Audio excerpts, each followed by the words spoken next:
আমানুল্লাহ আমান ভাই, আমরা কথা বলছি এমন এক সময়ে যখন সাবেক প্রধানমন্ত্রী এবং বিএনপি চেয়ারপারসন খালেদা জিয়া হাসপাতালে ভর্তি এবং উনি দীর্ঘদিন ধরে অসুস্থ। একজন তরুণ রাজনৈতিক কর্মী হিসেবে এই অবস্থা, এই সাম্প্রতিক বাস্তবতা আপনাকে কিভাবে স্পর্শ করে? দেখুন, আপনি প্রথমেই যে বিষয়টিতে কথা বলেছেন, একজন রাজনৈতিক কর্মী হিসাবে অনেক সময় রাজনৈতিক দল থেকে প্রত্যাশা প্রাপ্তির অনেক বিষয় থাকে, কিন্তু সবকিছু ছাপিয়ে আমি ছাত্রদলের একজন কর্মী হিসেবে আমার কাছে মনে হয় যে আমি বেগম খালেদা জিয়ার কর্মী। এর চেয়ে বড় রাজনৈতিক প্রাপ্তি আর কিছু জীবনে নেই। বাংলাদেশের সকল মতের, সকল পথের, সকল দর্শনের, বাংলাদেশপন্থী সকল মানুষ আজকে তার জন্য প্রার্থনারত। মনে হয় পুরো বাংলাদেশ থমকে আছে, পুরো বাংলাদেশের নজর আজকে এভার কেয়ারের দিকে। বেগম খালেদা জিয়া সম্বন্ধে বললে আসলে আমরা ক্ষুদ্র মানুষ, তারপর অনেক সময় লাগবে, কিন্তু এই আপনার প্রশ্নের উত্তরে আমার কাছে মনে হয় যে ওনাকে নিয়ে মানে যে অনুভূতি, সেটা খুব স্বল্পতম সময়ের ভিতরে আসলে প্রকাশ করা যাবে না। উনি আমার জীবনে কয়েকবার সৌভাগ্য হয়েছে ওনার সাথে কথা বলার। আচ্ছা, এগুলো একটু শুনবো। দর্শক, আমরা বিএনপি চেয়ারপারসন খালেদা জিয়া প্রসঙ্গে কথা বলছিলাম। আপনাদেরকে স্বাগত জানাচ্ছি নিউজ 24 ডিজিটাল স্টুডিওতে রহমানির সাথে অনুষ্ঠানে। আজকে আমাদের মাঝে উপস্থিত আছেন ছাত্র রাজনীতিতে বেশ আলোচিত মুখ, ছাত্র দলের কেন্দ্রীয় সাংগঠনিক সম্পাদক আমানুল্লাহ আমান। আবার আমরা সেই প্রসঙ্গে ফিরে যাব।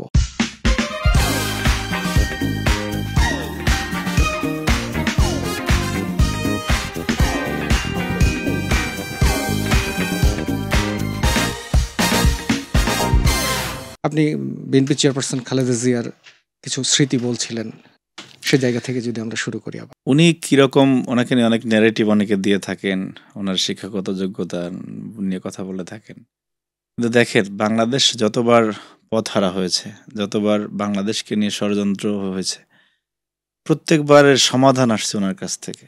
আমার কাছে মনে হয় বেগম খালেদা জিয়ার প্রতিভা অনেকটা নজরুলের মতো প্রতিভা আল্লাহ তাকে দিছে, যে অনেক উচ্চশিক্ষিত, অনেক অক্সফোর্ড ক্যামব্রিজে পড়া লোকজন, অনেক বড় সাহিত্যিক, অনেক বড় দার্শনিক, অনেক বড় সাংবাদিক, বেগম খালেদা জিয়ার যে সমাধান দেওয়ার মানে যোগ্যতা ওনাকে আল্লাহ দিয়েছেন, সেই ভাষায় কথা বলতে অনেকেই পারেন না। বেগম খালেদা জিয়া বলার পরে মনে করেন যে না, দিস ইজ দ্য ওয়ে। উনি এরকম, আমার কাছে মনে হয় আল্লাহ প্রদত্ত প্রতিভা বেগম খালেদা জিয়ার মধ্যে রয়েছে। তো জীবনে মোট 3বার ওনার সাথে কথা বলার সৌভাগ্য হয়েছে আর কি। আমাদের অনেক নেতাকর্মী হয়তো তাও হয় না যারা আমরা এই প্রজন্মের আছি, কিন্তু ওনার কাজ, ওনার দর্শন, ওনার সাহসিকতা, ওনার অন্যায়ের বিরুদ্ধে আপোষহীনতা, ওনার বাংলাদেশের প্রশ্নে আপোষহীন থাকা, এই দেশপ্রেম দেখেই তো আমরা বড় হয়েছি। আশাবাদী আমরা, নামাজে সেই প্রার্থনা করি যে আল্লাহ যাতে বাংলাদেশে যে ফ্যাসিবাদী শাসন ব্যবস্থার পতন হয়েছে, এরপরে আরেকটি উত্তরণের যে পথ, এই যে যুগ সন্ধিক্ষণ, এই যুগ সন্ধিক্ষণে তো এখন বাংলাদেশ আছে যে একটি নির্বাচন হবে। আমরা পরম করুণাময়ের কাছে আমি চাই যে তারেক রহমান এদেশের প্রধানমন্ত্রী হবেন এবং সেই শপথ অনুষ্ঠানে বেগম খালেদা জিয়া থাকবেন। এটা মহান রব্বুল আলামিনের কাছে চাওয়া। আচ্ছা, এই যে গ্রেফতার, জেল, আত্মগোপন, আপনার মা উনি কি ঘুমাতে পারেন? উনি কি খাবারটা ভালো করে খেতে পারেন? মানে আমি যেটা জানতে চাচ্ছি যে আপনার রাজনীতিতে আপনার পরিবার, আপনার মায়ের অবদান কিরকম?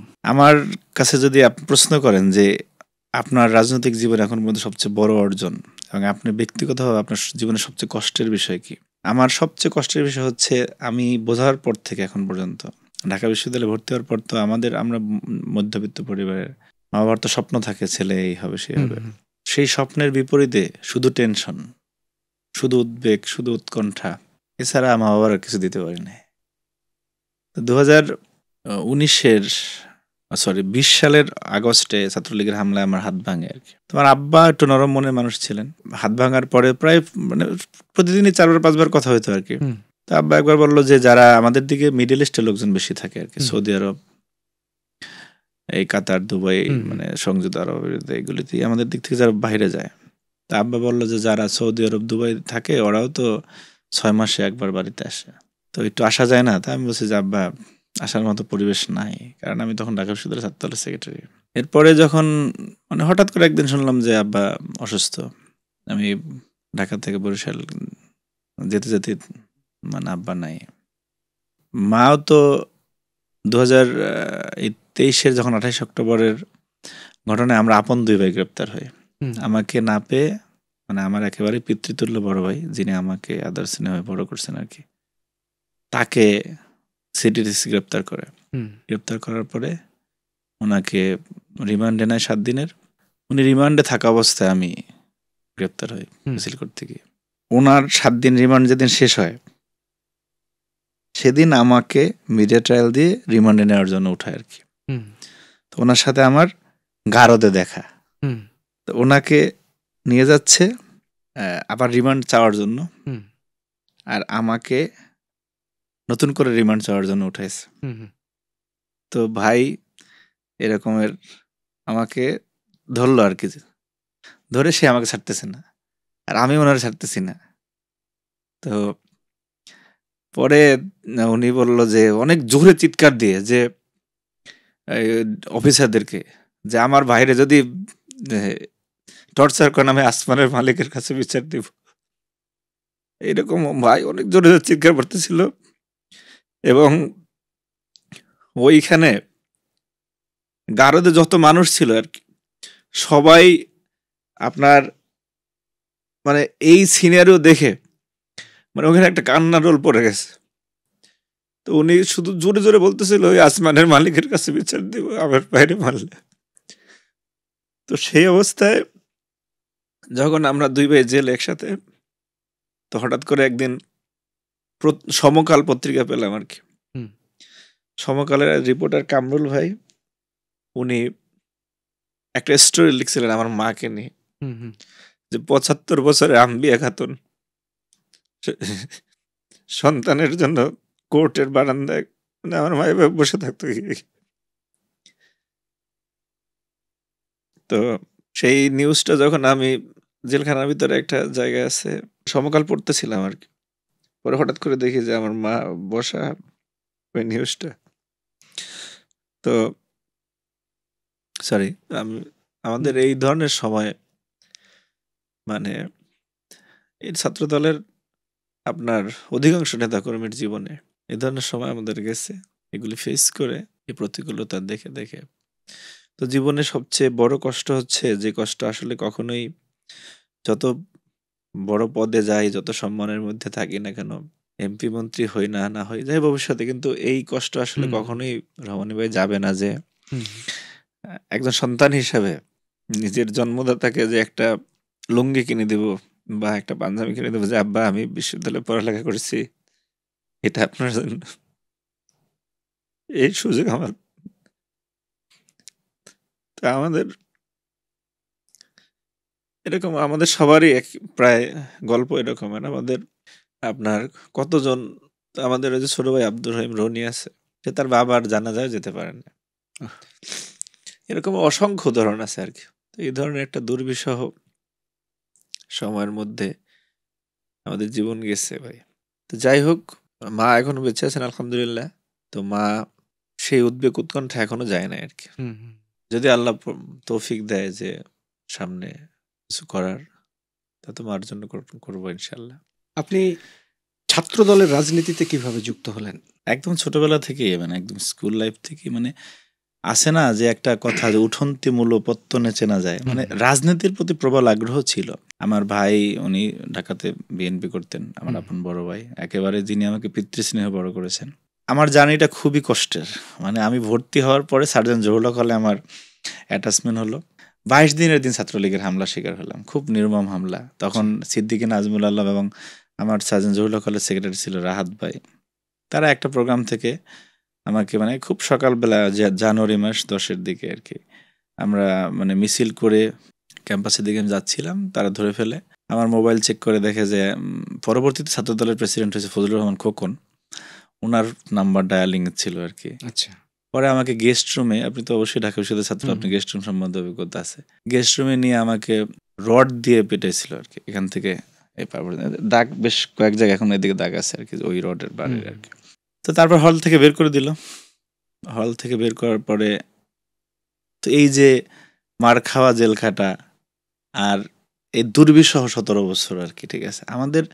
শুনেন, আমাদের একেবারে সবচেয়ে ছোট পদের যে কর্মী, তাকে যদি আপনারা এই পডকাস্টে নিয়ে আসেন, তার কাছ থেকে নির্যাতনের গল্প শুনতে চান, আমাদের ছাত্র দলের এক একটা ছেলের এই যে দীর্ঘ 17 বছরের পথ চলা এক একটা মহাকাব্যের মতো।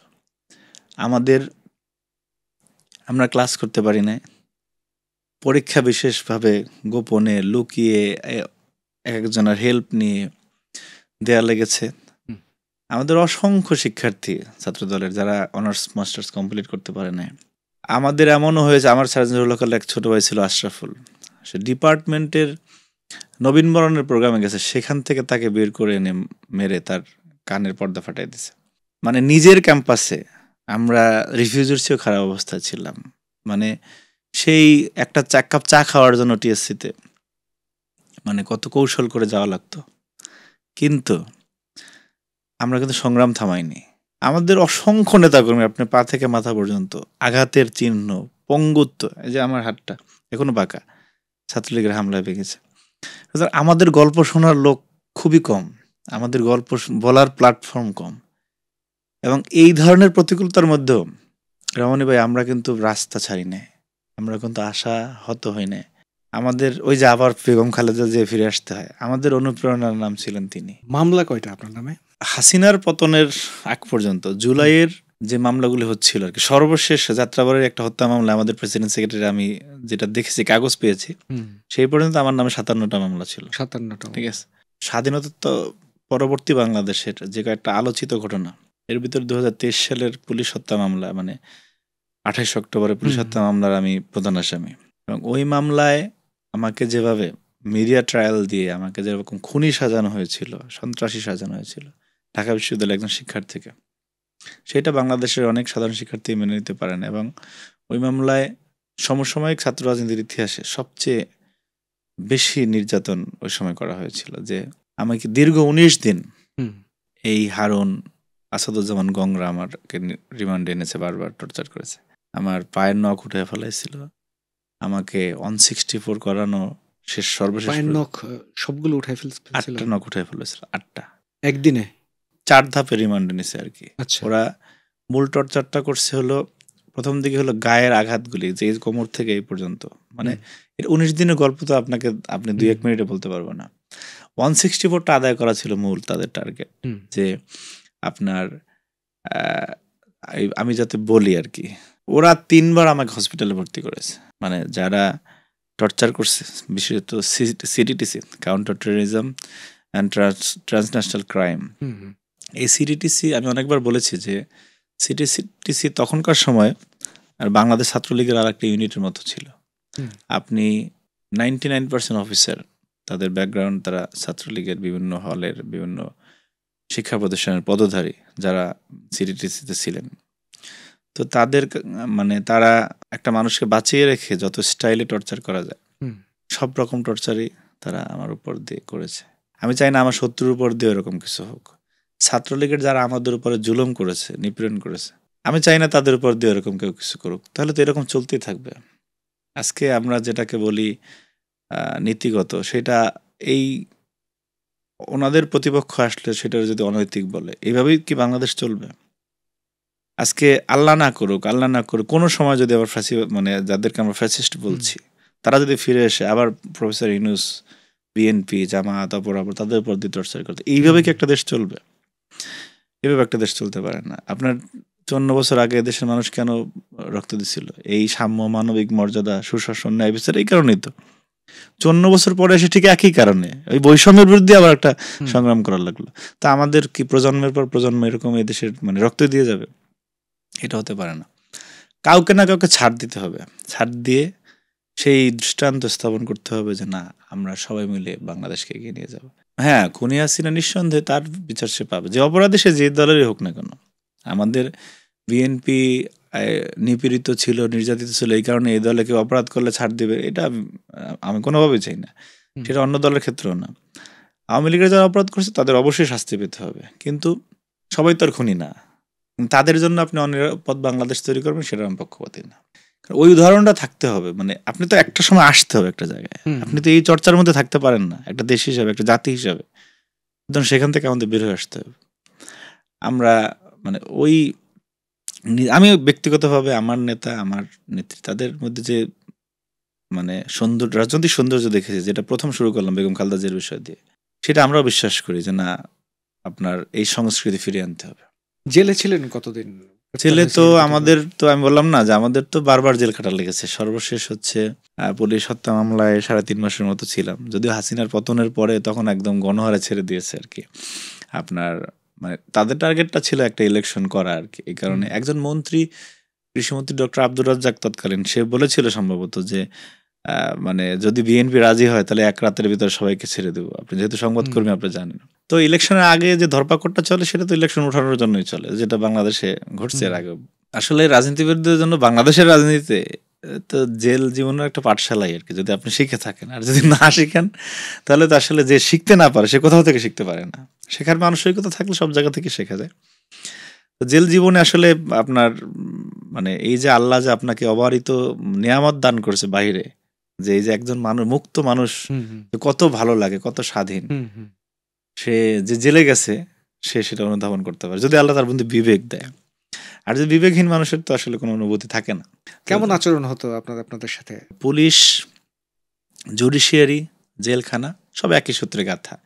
আপনি প্রত্যাশা করবেন যে আমাকে যে পুলিশ ধরে টর্চার করছে আমি আদালতের কাছে ন্যায় বিচার পাবো? No, nothing at all. তখন এগুলি কিছুই ছিল না। আমাকে ম্যাজিস্ট্রেট মুখ খারাপ করে বলছে যে অমুকের পোলা সাইন কর, মানে 164 কাগজে। That was the language of A magistrate. একটা দেশ, একটা রাষ্ট্র, একটা সমাজ কতটা পচে গেলে একজন বিচারক বলতে মানে গালি দিয়ে তারপর সাইন করতে বলল। দীর্ঘ প্রায় 17 বছর, এই 17 বছরে বিভিন্ন কারণে আত্মগোপনে থাকতে হয়েছে আপনাদের, গ্রেফতার এড়াতে বিভিন্ন কৌশল অবলম্বন করতে হয়েছে। যেমন যুবদলের সাজ্জাদুল মিরাজ উনি বলছিলেন যে উনি কয়েক মাস নৌকার উপরে থেকেছেন নদীতে গ্রেফতার এড়ানোর জন্য।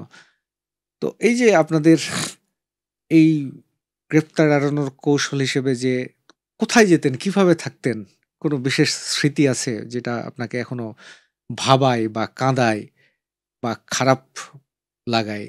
না, এই ধরনের স্মৃতি আসলে আমাদের সবার আছে, একেবারেই সবার আছে। বিশেষ কোনো একটা ঘটনা যদি বিশেষ হচ্ছে আপনার 28 অক্টোবরের পুলিশ হত্যা মামলা আমি যখন দেখলাম যে আমাকে ধরবেই একদম, ঠিক আছে, বিএনপির হাইকমান্ড থেকেও বলা হলো। প্রতি রাতে আমি আলাদা আলাদা জায়গায় থেকেছি আর কি। আজকে আপনার এখানে, কালকে ওই জায়গায়।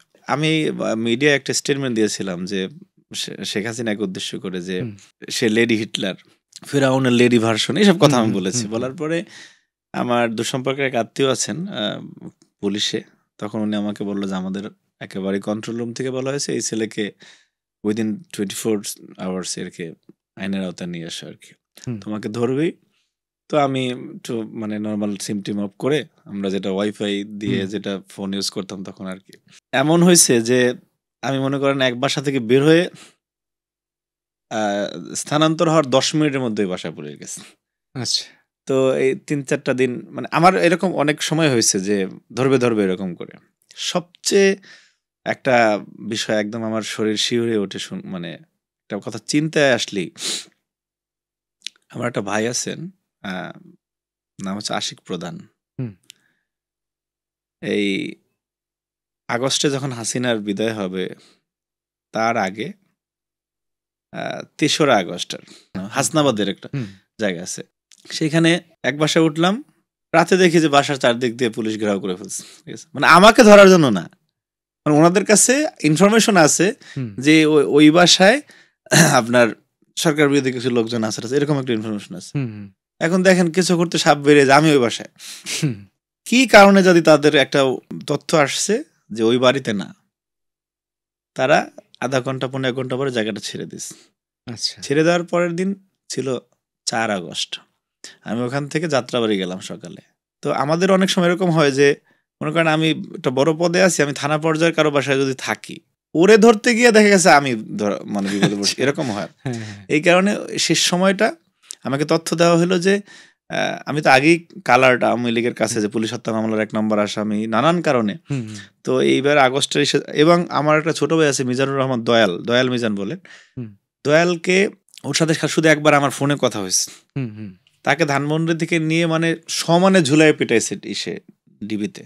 তা আমি তথ্য পাইলাম যে তাইলে তো মানে আমাকে হন্য হয়ে খুঁজতেছে। আমি একদম মানে ফোন টোন ফেলে দিছি। মানে 3রা আগস্ট রাত্রের ঘটনা বলি। 4ঠা আগস্ট কোথায় কোথায় আন্দোলন হয় কি অন্য তথ্য তো আমরা পাচ্ছি, কোথায় যেতে হবে। আমি যাত্রাবাড়িতে গেছি।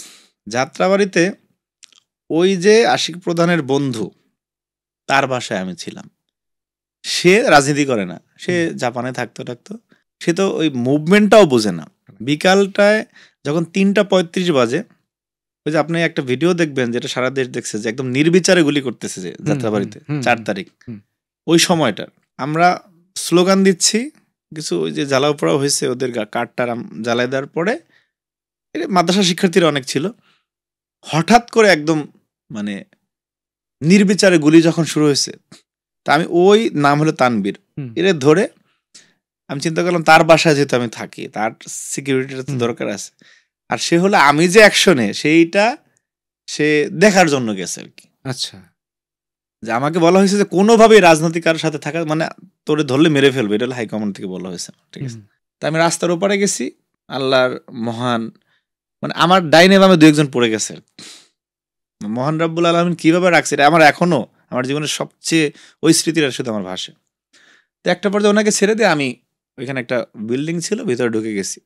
ওই তো আর ওই সিচুয়েশনটা বুঝতেছে না। সে গিয়ে একটা দোকানের নিচে মানে এটিএম বুথের নিচে এরকমের সে বসছে। আচ্ছা, তখন আমার মনে উপরে যে আমি দেখি সে নাই, আর নিচে একদম নির্বিচারে গুলি করতেছে। জানি না আমি কিরকম অবস্থা ছিলাম। আমি দ্রুত নেমে ওরে নেওয়ার জন্য আমি একা নামছি। এরে যখন নিয়ে আমি যাচ্ছি এরকমের সাথে মানে সর্বোচ্চ 1 হাত দূরে একজন পড়ে গেছে, এরকম একদম যেমন মুরগির কোনো কিছু জবাই করে ছেড়ে দিল যেরকম এরকম পড়ে গেছে। আপনার রাজনৈতিক আদর্শকে, মডেলকে কাকে দেখে আপনি অনুপ্রাণিত হন? দেখুন, একেবারে যদি আপনি মনে করবেন যেটা মনে হয় রাজনৈতিক কারণে বলতেছি, আমি এই গুলিস্তানে একটা হোটেল আছে রমনা হোটেল, সেখানে আমার বড় ভাইয়ের সাথে দেখা করতে এলাকার কিছু লোকজন আসছে, আমার আপন বড় ভাই। ওইখানে এই যে একটা ক্যাপ পরে একটা জিয়া রহমানের যে গেঞ্জি ছিল না, যে ইয়ে হাতার গেঞ্জি, ওই রকম পরা আমার একটা বড় ভাই এলাকার, উনি মারা গেছেন পরে।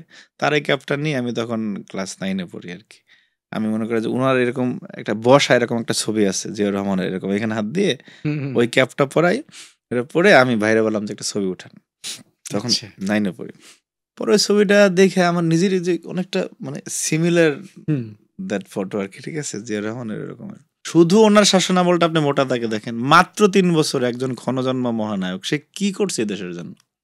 হ্যাঁ, আপনি আজকে বাংলাদেশের যে ফাউন্ডেশনের উপর দাঁড়ানো প্রত্যেকটাই তার কর। এই আমরা যেটা নিয়ে গর্ব করি গার্মেন্টস সেক্টর বলি, আপনি বিদেশে লোক পাঠানো, এই বেসিক্যালি তো এই 2টা বিষয়।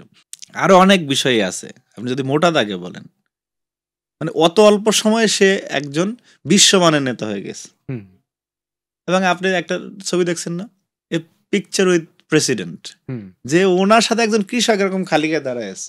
মানে আপনি কি এটা ইমাজিন করতে পারেন যে এটা আপনি সে কোদাল নিয়ে যখন প্রেসিডেন্ট নেমে যায় তখন অন্যদের কাজ কি থাকে।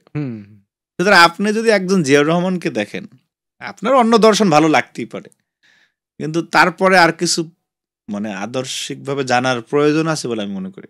শেষ প্রশ্ন, আগামীতে নিজেকে কোথায় দাঁড় করাতে চান?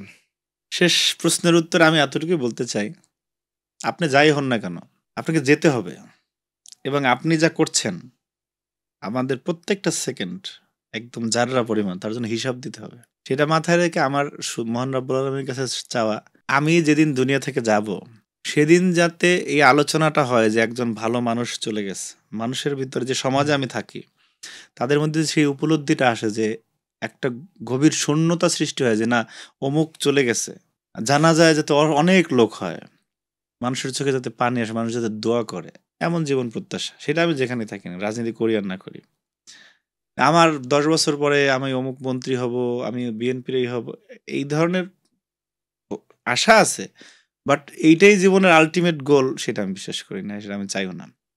আমি চাই আমি আজকের জায়গা থেকে যদি বিদায় নিই যাতে অন্তত কিছু মানুষ, আর যত বেশি সংখ্যাটা হবে তত অবশ্যই ভালো, যাতে মনে করে যে না, এবং কিছু করে যেতে পারি, কিছু রেখে যেতে পারি, যেটা মানুষ পরবর্তীতে ভাববে যে এই কাজটা অমুকের করা। যেমন একটু আগে জিয়া রহমানের নিয়ে আমি কথা বললাম, খালেদা জিয়া, তারেক রহমানের নিয়ে আমরা যেটা বলি, সেটা ছোট পরিসরে হোক, কিছু যাতে করে যেতে পারি সমাজের জন্য, দেশের জন্য, যাতে মানুষ মনে রাখবে আর কি, এটাই প্রত্যাশা। আমান ভাই, আপনাকে অনেক অনেক ধন্যবাদ আমাদেরকে সময় দেওয়ার জন্য।